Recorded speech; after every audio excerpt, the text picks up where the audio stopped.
You're not standing at a cliff. Industrial history says it's actually a staircase. The Jacquard Loom, Ada Lovelace, and what 220 years of recursive self-improvement tell us about AI. Something feels off about the frame, not just with AI, with the whole conversation around AI. The fear narrative describes something unprecedented, a technology that improves itself, recursively, with less human participation at each iteration, eventually producing systems that outperform the humans who built them. The enthusiasm narrative describes the same thing, just with better lighting. Both frames share an unexamined premise. This has never happened before. That premise is wrong, and the evidence that it's wrong is 220 years old. This isn't reassurance. Reassurance is cheap. It tells you not to worry without giving you a reason. What follows is reorientation, a specific claim, a specific historical thread, and a pattern that is run every time the claim seemed as alarming as it does right now. The claim, recursive self-improvement, a system that participates in producing its own successor or enhancement, is not the defining feature of AI. It is the defining feature of industrial civilization. The thread begins in 1804. It runs through every major transformation of how human beings do productive work, and it has produced the same outcome every single time. Understanding that pattern doesn't make the AI moment smaller, it makes it navigable. Because the question that has always mattered isn't, will this system eventually exceed human capability in this domain? It's, which position in the loop do I belong in? What we actually mean by the loop. Before the history, a definition. Because recursive self-improvement has been borrowed by AI discourse and stretched in ways that obscure rather than illuminate. A loop, in this context, means a system in which outputs become inputs to the next cycle of production. A recursive loop is one in which the system itself participates in generating its own successor or enhancement. The loop doesn't just produce a product, it produces a more capable version of the production process. What matters for our purposes is the human's position within that loop at any given moment. In the early phases of every industrial iteration, the human being is inside the production loop, hands on the mechanism, judgment deployed at each operation, skill the limiting factor. As the loop closes further, the human migrates outward, from hands-on fabrication to supervision, to system design, to the design of the design process itself. This migration is not elimination, it is relocation. The distinction between a gradient and a cliff matters here, precisely because of how it changes what you do next. A cliff requires retreat or a leap. A gradient requires orientation. You need to know which direction you're traveling and what's at the higher elevation. The historical record shows clearly what is at the higher elevation. It also shows that the humans who understood the gradient early moved there on purpose, while those who treated it as a cliff either retreated or were left behind on the lower slope. That's the pattern. Now the evidence. The thread begins. The Jacquard Loom, 1804. In the first years of the 19th century, a silk weaver named Joseph Marie Jacquard demonstrated something in Lyon, France, that would eventually reshape every domain of human productive activity, though no one in the room could have known that. His loom used a chain of punched cards, each card controlling the raising and lowering of individual warp threads on a single pass of the shuttle. The pattern in the silk was no longer stored in the hands and memory of the weaver. It was stored in the card. The card could be reused, it could be duplicated, it could be sent to a different city, inserted into a different loom, and produce an identical result without the original weaver present. The critical shift was not the automation of the weaving. Automated looms had existed for centuries. The critical shift was the separation of pattern knowledge from the human body. The instructions, the what to do next, had been externalized into a physical medium that a machine could read. Jacquard's loom spread rapidly. By the 1810s, there were 11,000 of them operating in France. The weavers who had previously encoded pattern knowledge in their hands and memories were displaced, or they were repositioned into loom maintenance, card design, pattern development, quality oversight. The expertise didn't disappear, it migrated upstream. This is the first iteration of the pattern. Skill encodes into mechanism. Human moves from production loop to design loop.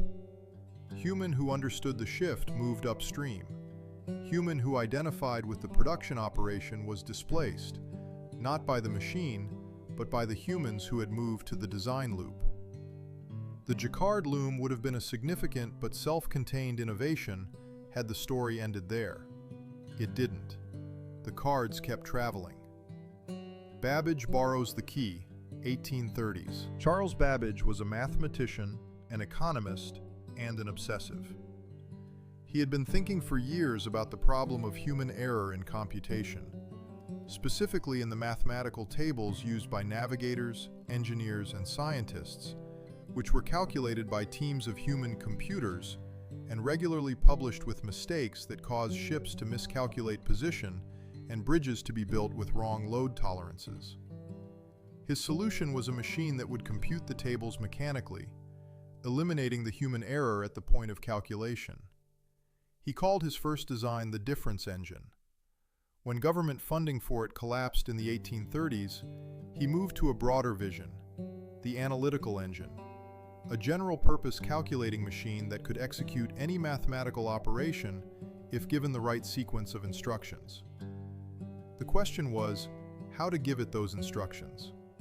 Babbage visited Lyon. He saw the Jacquard looms. He saw the punched cards controlling the pattern. In his autobiography, Passages from the Life of a Philosopher, 1864, Babbage described keeping a Jacquard-woven silk portrait of Jacquard himself, so fine it could be mistaken for an engraving.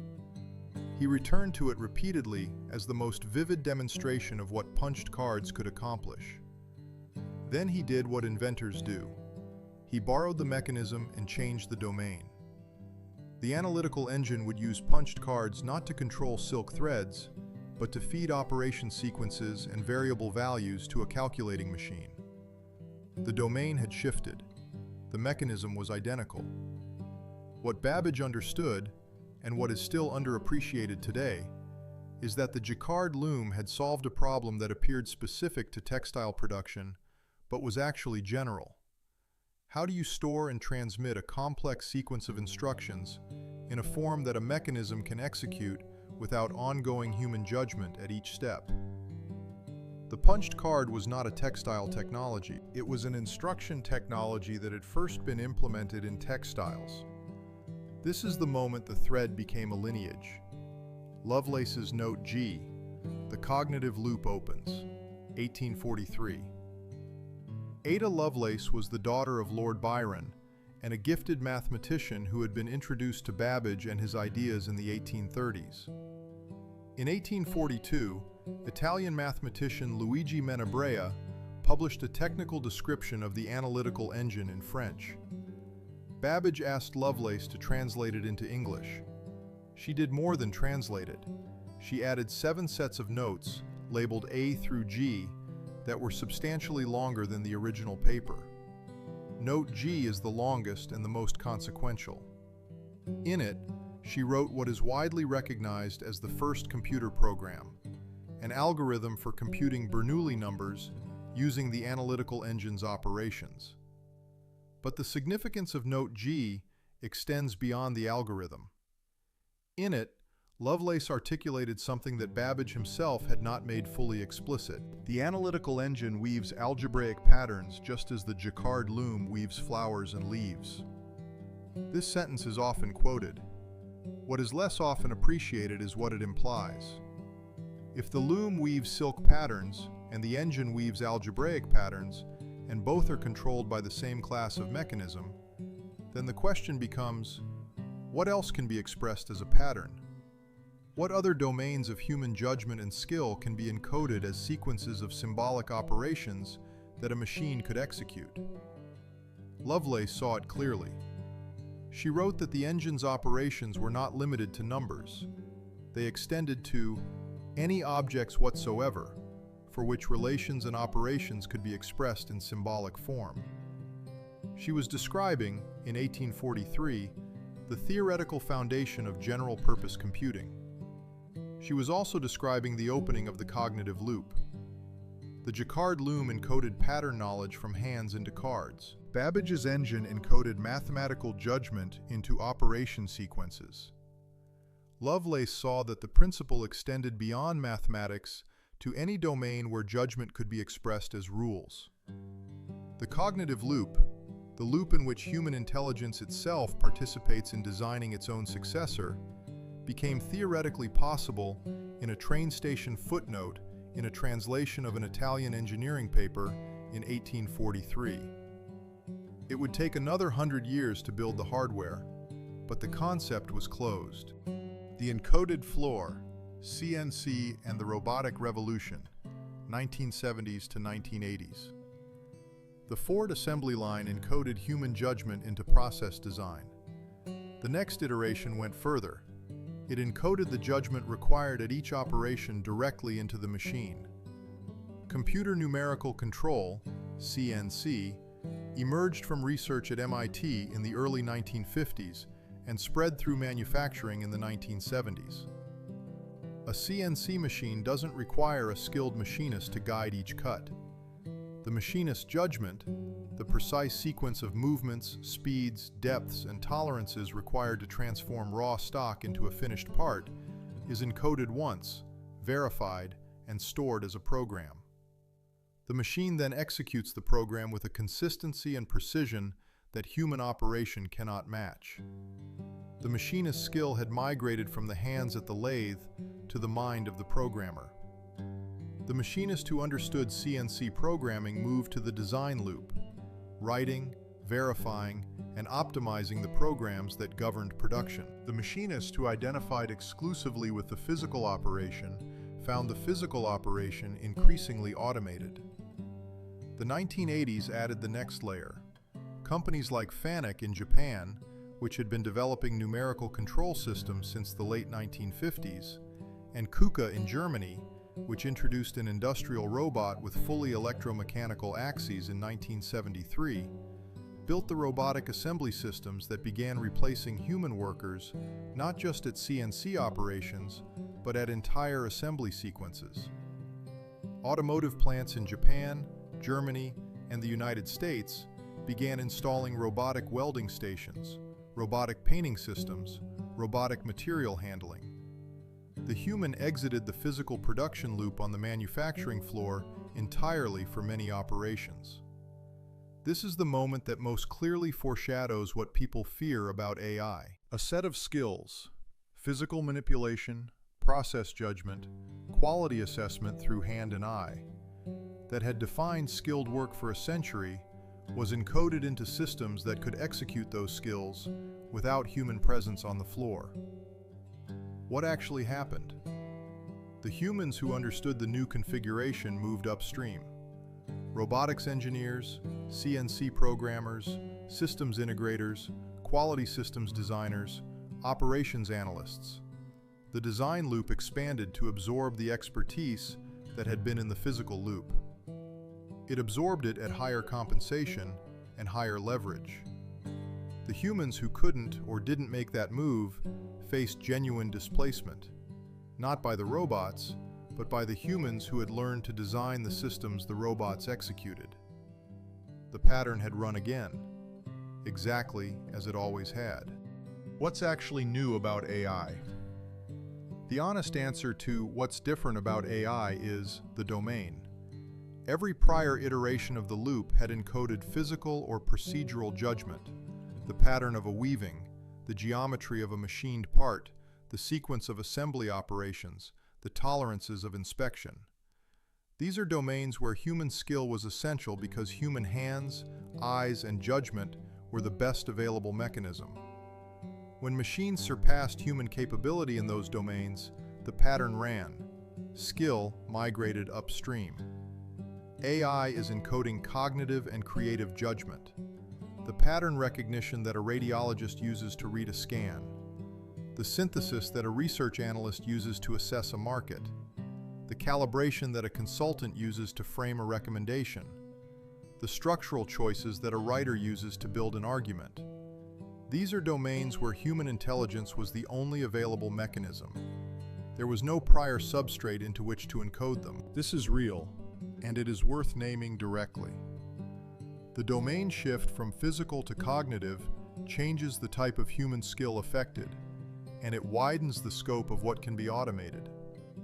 Someone whose livelihood rested entirely on procedural cognitive work, information retrieval, structured analysis, standardized output, faces the same displacement pressure that the assembly worker faced in 1913. The parallel is exact and should not be minimized. But the structure is identical to every prior iteration. The mechanism is the same.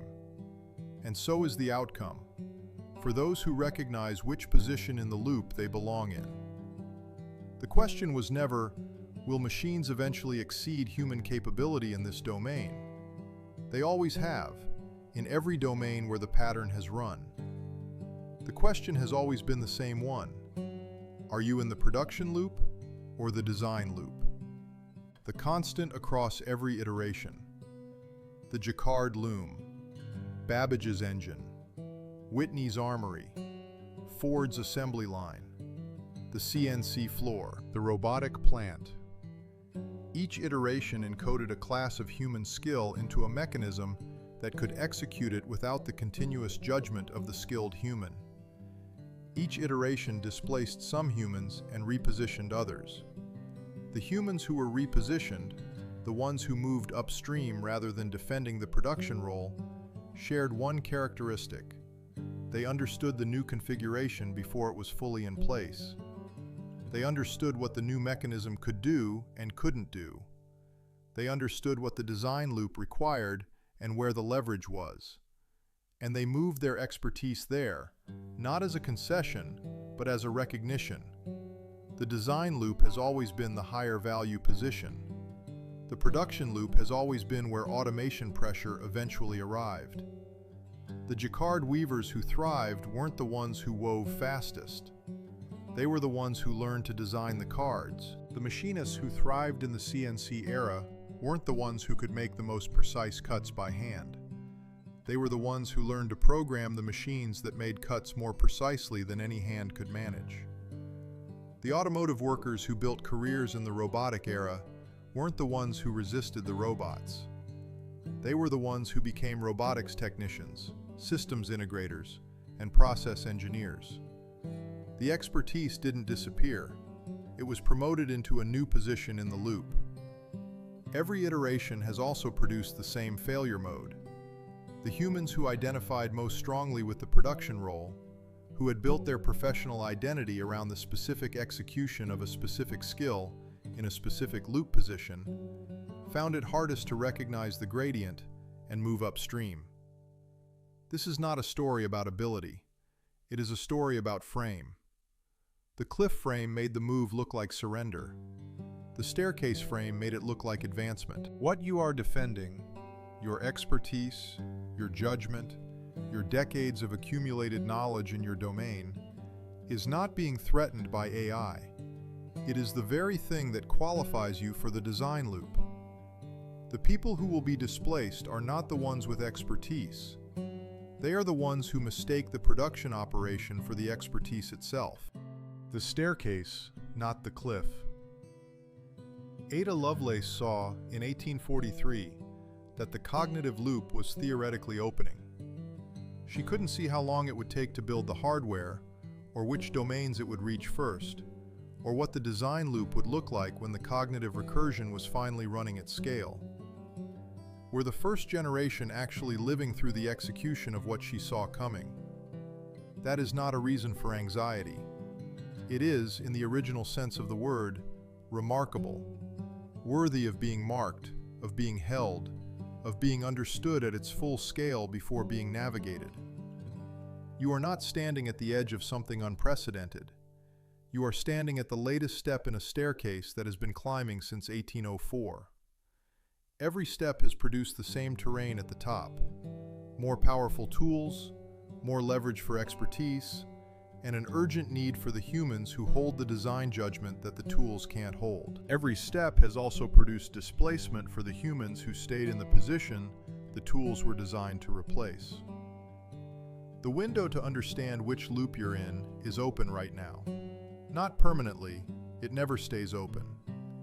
The humans who moved upstream in each prior iteration did so early, when the new configuration was still forming, when the design loop still had room, and the old skills still carried credibility that could be translated. The humans who waited until the transition was complete were competing with the humans who had already established themselves in the new positions. This is not urgency for urgency's sake. This is the pattern, and you are reading it at the moment when the pattern is most useful to understand. Your expertise is not being replaced. It is being promoted into a new position in the loop, the position where the cognitive recursion needs the human intelligence that built the domain it's now operating in. The question is not whether to engage. The question is how to move upstream intentionally, on your terms, with your expertise intact, and repositioned for the higher leverage work. That question is navigable, and the people working through it together, in the design loop, not the production loop, are doing it in the Focus on Solutions Group community. Just click on the link at the end of this article to find out more.